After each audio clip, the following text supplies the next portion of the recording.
There will be things here that are my own personal things. Number two is it will be incomplete. We could talk for many days about the history. Number three, it will be inaccurate. I'm sure that I'm going to tell you some things today that are true to me, as far as I know, but are probably not true, and there may be a few of you in the audience who can correct some of these things. Number four is when you get to the time when you begin to be a part of the history itself, it's very hard to get detached. And so you'll see that as we get to the end of the discussion, the so-called modern era, if you will, that I will have less to say and just more for you to look at and see. Now, I'm hoping that I'm going to be able to see the slides on my screen. No? Nothing. Okay, so we're going to wing it here. All right. We began here in a row house at 13th and F Streets. We moved then to another spot which is not pictured, but we were only there briefly, and then we moved in to that location which was on W Street on 13th, between 12th and 13th. We've always, of course, been in the nation's capital and have always had that as a backdrop. Which one am I pushing? Thank you. Okay. I put this slide in because these boys, who were newsboys, symbolize the fact that in many cities in the United States in the mid-1800s, there were lots of orphans for various and sundry reasons. These had to be probably in the 1920s or so, looking at the garb that they were wearing, but they were orphans, they were newsboys, and this was one of the charities that happened here. In 1802, as far as I can determine, and this may be one of the first inaccuracies, as far as I can determine, the first children's hospital in the world was formed in 1802 by Napoleonic decree. This is the hospital in Paris, which persists to this day. And as you can see, the original buildings, now this is what it looks like in a more modern picture. That was 1802. In 1852, the Great Ormond Street Hospital was commissioned and begun, and it moved right on. Now, just to remind you of the perspective, it was only 1854 that Florence Nightingale began to popularize nursing as a profession. So it was an early thing, and this picture here is obviously of a much later time because they had nurses and well-developed patient circumstances. This is a picture, a more modern picture of Great Ormond Street Hospital. And again, some of you I know have been there and have spent more time there, so probably correct me. In 1855, the first children's hospital in America was Children's Hospital of Philadelphia. Started on 17th and Bainbridge Street. I happened to be at Penn Medical School, as Lena mentioned, and I was there when they had not yet built their new palatial estate. I worked at 17th and Bainbridge, and it was an institution that was very much like this institution was when I first came here in 1975. 1855, CHOP. 1869, Boston Children's Hospital. My understanding from just a hallway conversation today was that they actually went bankrupt and had to reestablish themselves about 12 years later. So we might just count them as after us, but you never know. But in 1870, we were born. Now, our birth was about, our labor and gestation, I guess we'd say, was about a year long, and it began with Dr. Samuel Busey. Dr. Busey was a physician who worked at Columbia Hospital Dispensary. Columbia meant everything was called Columbia in those days, and that was the city hospital that was developing at that time. Of interest here, first of all, Samuel C. Busey was no wallflower. He ended up being a 5-term president of the D.C. Medical Society in the 1890s, and he had a retirement party for him that was attended by no less than Abraham Jacobi and Sir William Osler. So this guy was a major player. He had the idea because he was seeing lots of patients.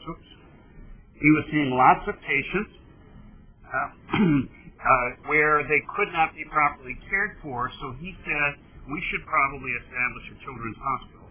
Now, I think it's also important to recognize that in 1869, they did form a Department of Diseases of Infancy and Childhood at the Columbia Hospital. Pediatrics did not exist as a specialty. Abraham Jacobi came to this country in 1859 with his ideas, and he's generally credited as being the first pediatrician, but that was probably not until 1870 or 1880. So there really weren't any pediatricians at that time, and the plan was we need to have a place where we can care for these children. Now, I also want to draw attention to this information here, which is that in 1896 or 7, there was a congressional hearing focused on all of the charitable institutions in Washington, D.C. Whether this was an example of Congress meddling in D.C.'s internal affairs or not is open to debate, but the fact is that there were lengthy hearings, at least 11 separate hearings, and a very thick book that was generated from this. But because the book is an act of Congress, it is widely available, and you can find this information. Dr. J.W.H. Lovejoy gave testimony in that congressional hearing, and much of that testimony forms the foundation both of this talk and most of the reference points that you'll find in the early history of Children's Hospital. So, he had this idea in 1869, and in March of 1870, he interested a couple of his friends, and I won't go through their names, although it would be fascinating to follow the careers of each of those. And then they got smart, and they consulted with the Board of Lady Managers at the Washington City Orphan Asylum, which was an established orphanage in the D.C. area at that time. When I say get smart, you'll find that the nurses and the women have been running the healthcare institutions, certainly at that time and for many years thereafter, some could argue even till today. Nonetheless, they recruited this group. They got another group of people, and they all agreed to meet. And on November 25th, 1870, they met at the office of Dr. W.T. Johnson. I haven't established exactly where that is, but most of the offices were downtown in the 9th through 12th Pennsylvania up to, say, K, L Street, and the like. They met, they incorporated, and precisely at the moment of 10 a.m. on December 5th in 1870, the articles of incorporation were accepted or recorded, and so that is the official birth date of the institution. Now, unfortunately, that was just the birth of the corporate documents, and in fact, we had to then find a hospital, and so we rented a row house, and the women started taking over and getting organized, and in fact, the first patients were not admitted to this facility until February 11th of 1871, but that's not bad, just a couple months later that they can set up a hospital. One of the founding fathers of the institution was a man named James Hall. Dr. Hall was not a real active physician at Children's Hospital. However, he had a very illustrious history, and it's no mystery as to why they asked him to be involved. He was born in 1732 in Alexandria, when Alexandria was a part of the District of Columbia. If you look at your maps, you'll see that there's the district gave back the portion that's west of the river, gave it back to Virginia, but the original District of Columbia included Alexandria. His father died when he was an infant. His mother remarried, moved across the river to allow her son to go to the tutelage of a very famous person who ultimately became the president of Princeton University. Dr. Hall, not Dr. Hall, but James Hall at that time, began his studies in college, at Jefferson College in Pennsylvania, and then he interned with a physician in Georgetown. And when you intern, after you intern, then you go to medical school. So he went to the University of Pennsylvania Medical School, and came back later. Dr. Hall must have been an extraordinary physician. Number one, this is a portrait that exists in the right here in Washington at the American History Art Museum. Number two is he was the personal physician for every president from Jackson through the death of Willie Lincoln. He attended Willie Lincoln at his death, but he was no longer the presidential physician. However, his home was at 919 Pennsylvania Avenue, and so that makes him relatively around the corner from Ford's Theater. And indeed, he saw Lincoln on his deathbed. He was there briefly. He was interviewed when he walked out and said, "What do you think?" And he said, for all intents and purposes, he is gone. He may last another 3 or 4 hours. But this was sometime in the overnight hours after Lincoln was assassinated. He was an extraordinarily bright man, diagnostician as well, and he was a good, astute businessman. He never married, and the importance of him to this institution is that when he died, he split his inheritance between the previously mentioned Washington Orphans Asylum and Children's Hospital, and it was a gift of approximately $75,000 gift. So he was the first bequester to the institution, and it really got the institution over a very important hump. So there's the first building. That's emblazoned in our brains. We were actually only there for a year.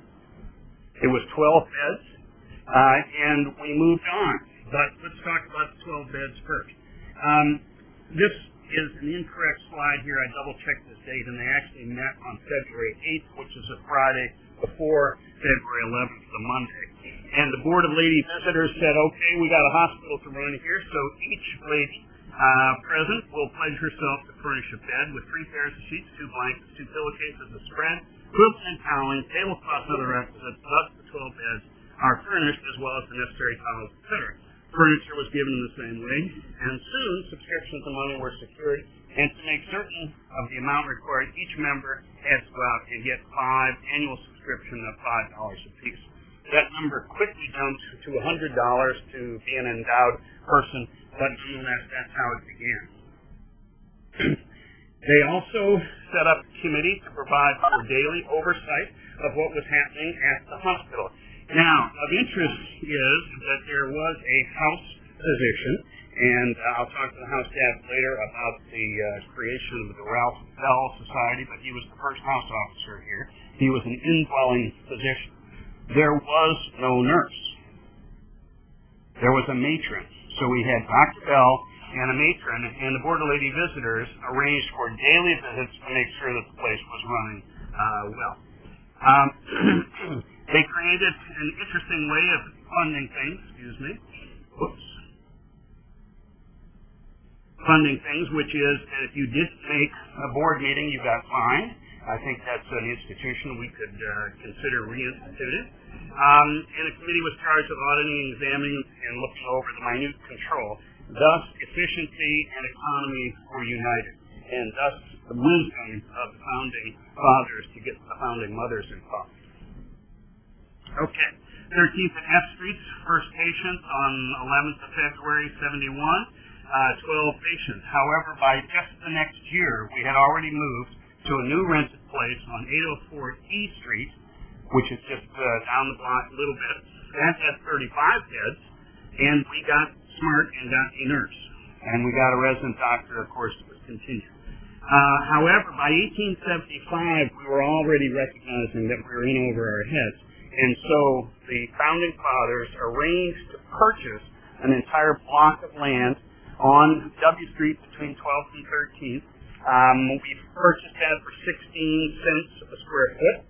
And we purchased it in 1875 and started construction, and in 1879 the doors actually opened in that institution. Let's just jump forward now 100 years to the fact that in 1975 I and Alan Fields arrived at this institution. Some of those have been here before us, and we'll talk about that later. But then in 1977 we moved on to this location, first in this building, second we built the West Wing, third we built the Research Institution, and then fourth we built the East Wing, which you all know about. There is no more space to build, and so you see our issues. On a timeline, in 1875, we established the place of 13th W, but we didn't actually move into there. We already had Georgetown and George Washington students by 1887. In 92, we began formal nursing education. We had nurses by that time. And then they built more wings, and I won't dwell on everything.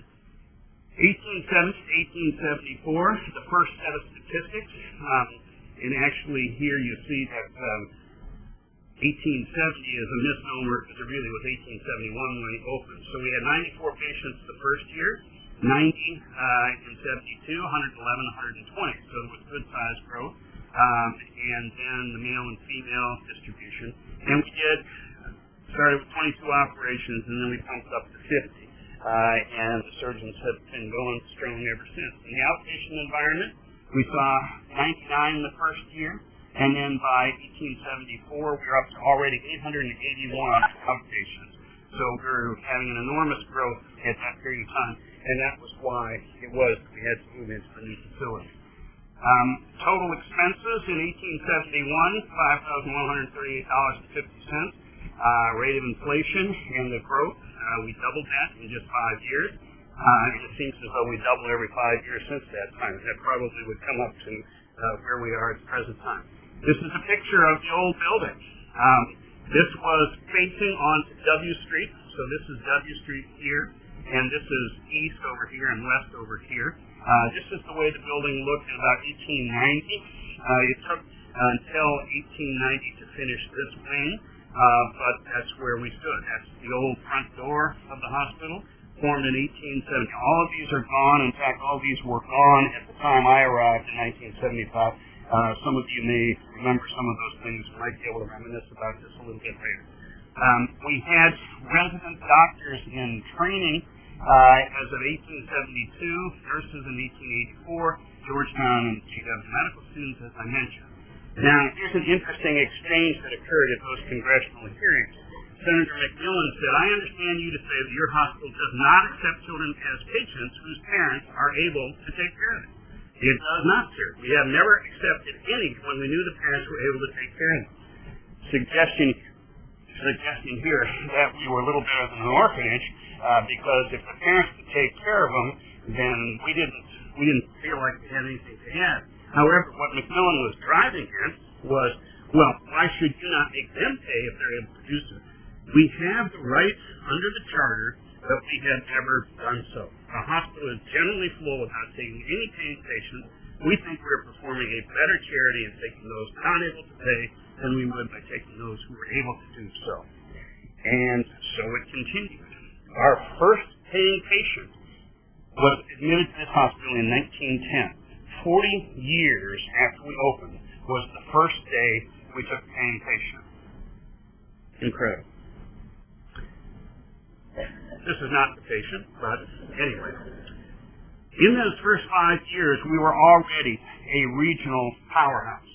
Of the total 4,233 patients, 2,900 came from D.C. However, you can see 500 from Maryland, over almost 600 Virginia, Pennsylvania, New York, etc.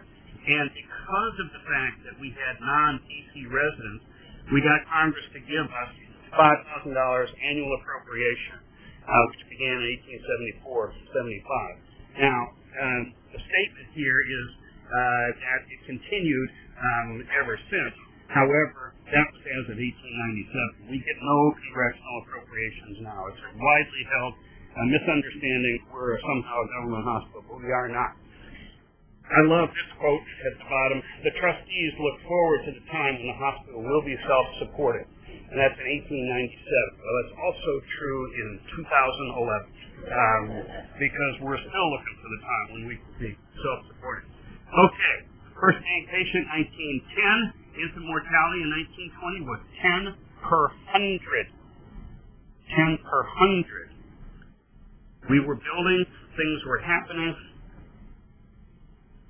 In 1896, Dr. Joseph Wall appears on the rolls as a resident doctor. He was a trainee at that point in time. In 1898, Dr. Edgar Copeland appears as well. Those two gentlemen set up practice in Washington, D.C. They became very long-standing, prominent supporters of the institution. Ultimately, Dr. Wall became president of the medical staff. Dr. Copeland was the first vice president of the medical staff and later took over, I think. George is nodding, and so I'm going to take that as an accurate statement. And there was an annual Wall-Copeland lecture when I arrived here in '75, which has now been relegated to history. Dr. Wall is quoted in 1921 by E. Clarence Rice, who was the first pathologist here, when he wrote his memoirs at the time of his retirement. His opening statement says, "I recall Dr. Wall saying that in those early years, Children's was little more than a boarding house." Incredible evolution since that time. On that campus, we built east wings, west wings, center wings. Cushman wing was for the child welfare department. They built a shed for the doctor's horses so that they could be out of the rain when they came and visited. And then they had a massive increase in the outpatient department. Dr. Wall, obviously not as a resident. Here are some of the residents, and this is about 1915. There were 5 house officers at that point in time. Love the styles. And here's Dr. Wall, Dr. Copeland Wall, and this is another important person, Montgomery Blair, Dr. Montgomery Blair. Dr. Blair was a pediatrician. He also comes from a very prominent family. You'll hear the discussions of the Blair House, which is on Farragut Square. It's the White House's official delegation that was in Montgomery Blair's family. And Blair Ide, who is currently the CMO at Holy Cross Hospital, was chief resident here a number of years ago. So Dr. Montgomery Blair became part of the administration in 1947. Here is some of those people with nursing graduates at that time. Baby ward on W Street. 1916, this is what the playrooms look like.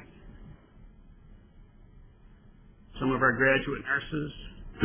Now we'll have a bunch of pictures here of nursing, and I have to say that my own knowledge is limited on this, and I'm happy to share this information with anyone who would like to go on from that. However, the interesting thing is that nursing got started in 1884, as I mentioned here, and I won't go through this whole thing, but prior to that time, there was no organized training of nurses.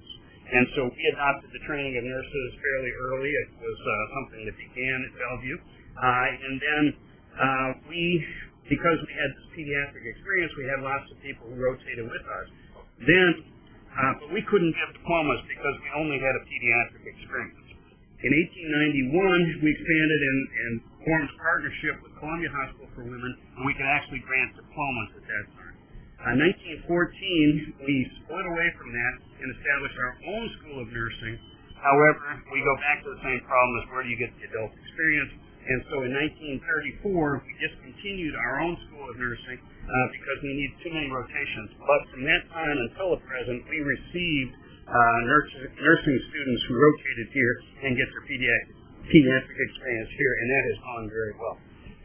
Head of nursing from 1920 to 1947 was Maddie Gibson. For those of you who don't have this perspective, as I mentioned before, in most hospitals, the nurses actually ran the hospitals. They ran them very effectively.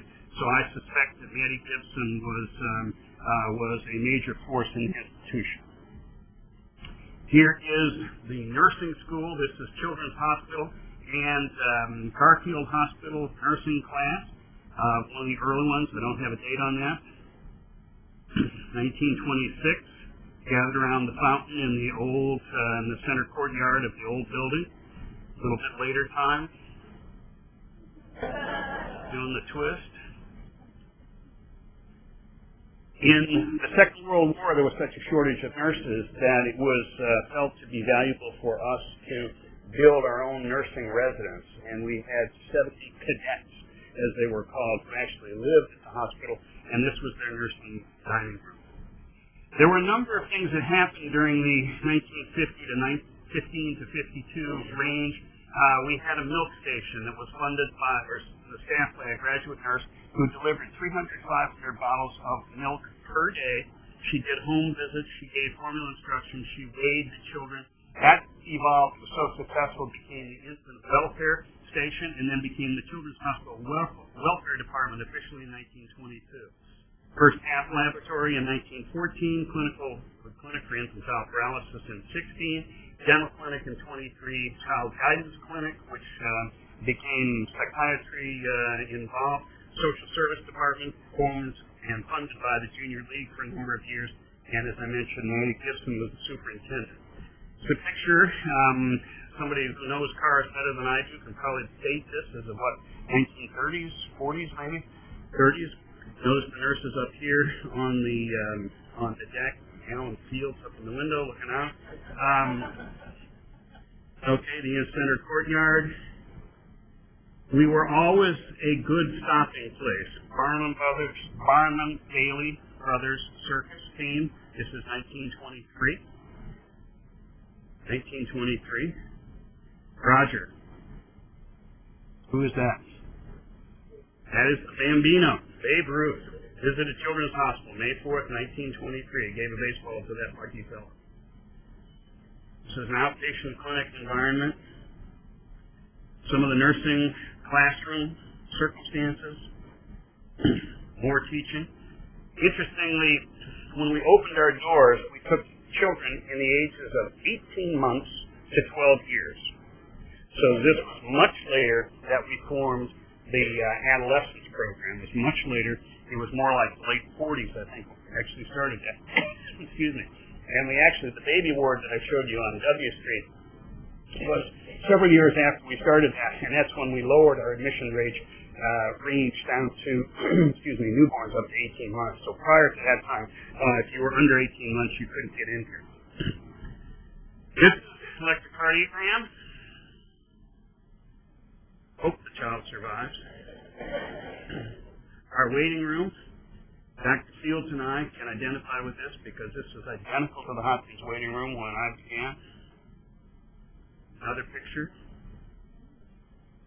Now this was actually a celebration of nursing where they dressed one of the women in an 1895 nurse's outfit and compared them with the modern nursing outfit at the time. And you can see that this was kind of a celebration, and there they were managing their charges. Every nursing school had its own doll. You know about this? You what? They did. And here's a collection, and these are actually identified in the supporting document. And I don't know which one is the Children's Hospital doll, but they were all there. Every one had their own doll. Okay, and of course there were patients. Look at the smile on that kid, considering what he went through. Some left the hospital, some stayed for longer periods of time. Of interest it is, in 1874, they said with great pride in their annual report that they had discharged some of the original patients. It started in 1871. So that was progress. Hearing and speech began in that period of time. Here's some more timelines. And of course, we need to draw special attention to the installation in 1956 of Dr. Robert Parrot as the first hired physician specialist and director of the hospital. Montgomery Blair was the director. He was a private practicing pediatrician at first and then came in. Research Foundation was in 47, and it was really the emergence of the subspecialists in the late 40s and early 50s that drove the growth of this institution. We were affiliated with all three medical schools at the time, and I am assuming that it was an easier task to have the hospital employ the physicians than to fight over which medical school was going to employ which physician. So the end result is we had the hospital employed the physician, and that's turned out to be an enormous strategic advantage for us because it allows us to act as a unit as opposed to independent groups. This woman here is Edith Parkinson. She was a hospital administrator in this period of time, and I haven't quite got it sorted out exactly how it all worked out and how she and Ned Gibson I think she took over from Addie Gibson or something like that. And a woman who was obviously revered and worked in the dispensary for many years, George knows her. She retired one of our early x-ray machines, Dr. Blair, here in the center. And this is James Lemon, I believe, who was a big benefactor of the institution. Dr. Parrot, seeing a patient, somewhat in a more modern time. He was corresponded with a lot of research and pushed the research agenda here in the institution. Lots of visitors, the good humor man, Easter Bunny, Santa gets a checkup. Dr. Parrot pointing with pride at the research building, which was the latest, newest building on the old campus before we turned. And there's another, actually that's a picture of the front of the hospital as I first encountered it.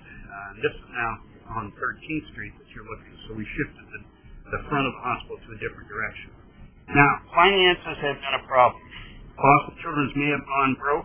We have always threatened to. Notice here, this is May of 1947. Higher costs hit Children's Hospital. Children's Hospital hints at closing. That's in 1959. And without philanthropy, and what kind of philanthropy did we have? Well, these were society, young ladies giving balls and things. We had public displays, public ads. You can help lead them to health and happiness. Thankfully received. Kids from all over this region collected money and gave money to Children's Hospital. This is Mrs. Torkington accepting the money from these young fellows. We had penny jars, not just St. Jude's, we had them too. Here, kids that sold lemonade and gave money to the Children's Hospital. Brownies gave money, raised money and gave it. People made great big sandwiches or candy bars and cut them up. It looks like we're going to have an incision there and somebody's going to go to the emergency room. Okay, and then in 1977, we moved into this location. Here are some of the new, modern conveniences that we uncovered at that point in time. This building was dedicated by the president at that time, Jimmy Carter, in the main atrium here. And there were more things that happened. I won't go through all these. Just cardiac catheterization, research, and here's the actual groundbreaking for the new hospital. I got this a little bit out of order. This is the groundbreaking for the new hospital. This is the mayor at the time, Walter Washington, D.C. And this is Hardin and Weaver, who were very well-known disc jockeys. It's ironic that today we've got Mix 107.3 people here in the building. Hardin and Weaver were the radio team when we got here. No one listened to anything except Hardin and Weaver. They were a great team, and they were big fans of Children's Hospital. This is George Hamilton, who was a big benefactor to the institution, and I don't know what they're doing here. I haven't figured it out, but with Hardin and Weaver, you never did figure out what they were doing. So we built the building, the atrium under construction. We built the research facility.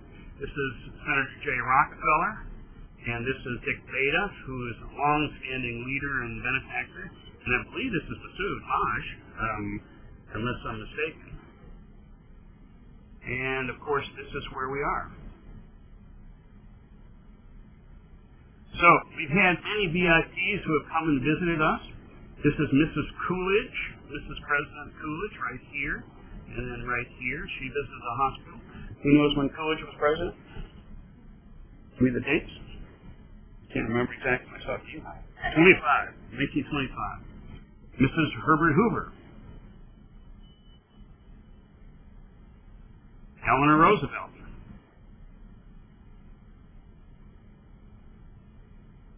Bess Truman. Mamie Eisenhower, Jackie Kennedy. Got a number of pictures of her. Jackie's broken back into the news posthumously these days. This is Torkenson and younger Bob Parrot. Some of the nurses.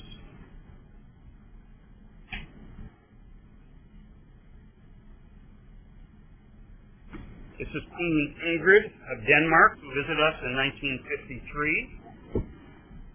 This is the Queen of England, the first visit, and I don't know exactly what this was. I don't have a date on this scrap of paper, but she came here, and she came here the second time, of course, just recently, but she visited us once before that time.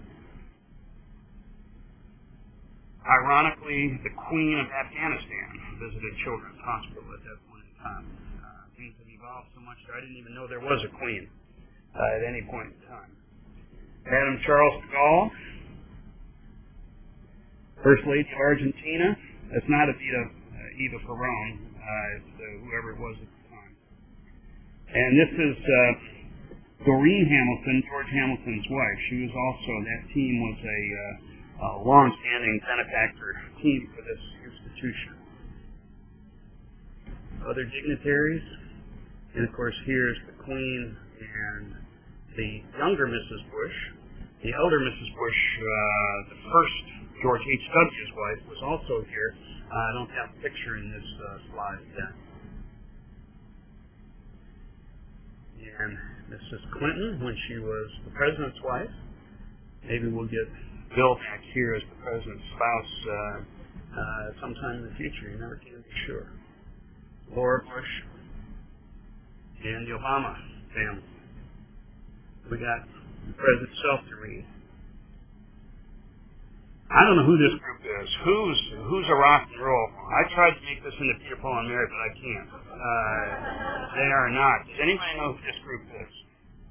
I don't know. Somebody, Phil Madigan is a buff on this, so we'll find that out. Emmett Kelly, one of the world's most famous clowns.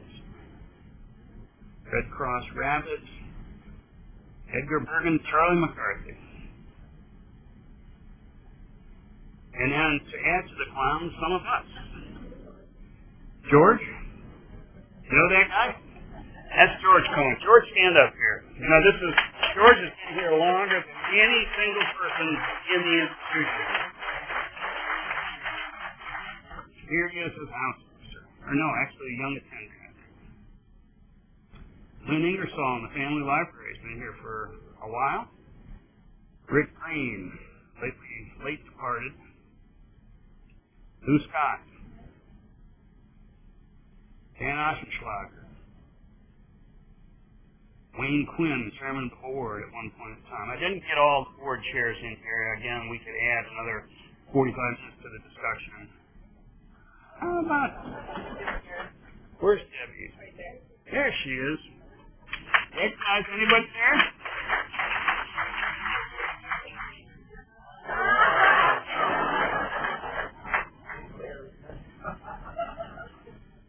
Joe Wright. This is Christy Holland, Dr. Parrot, and Gordon Avery. Gordon Avery's retired, but was the medical director. Larry Cohen, president of medical staff, and a prominent pediatrician. Oh, I don't know where that came from. I don't know where that came from.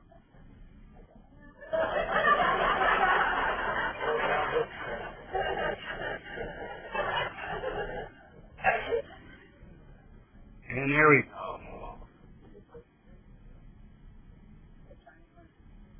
Yeah. Yes, Dr. Ironwood is here too, of course.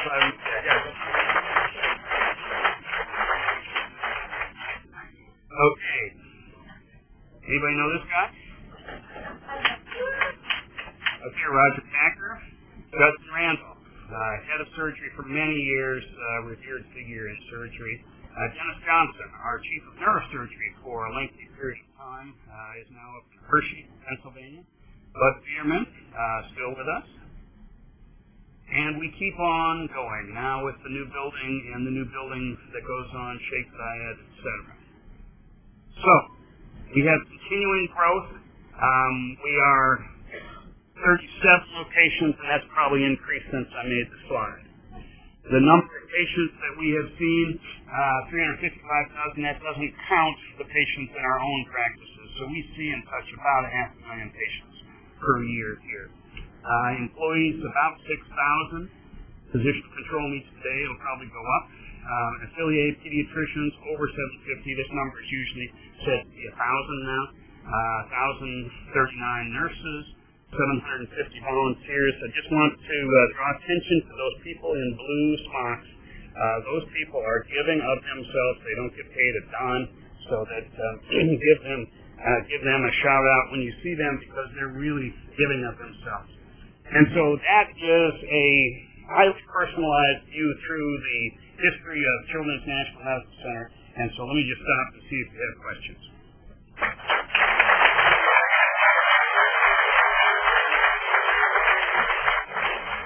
We have some time, and so I'm hoping that someone will regale us with a story or two that is worth mentioning.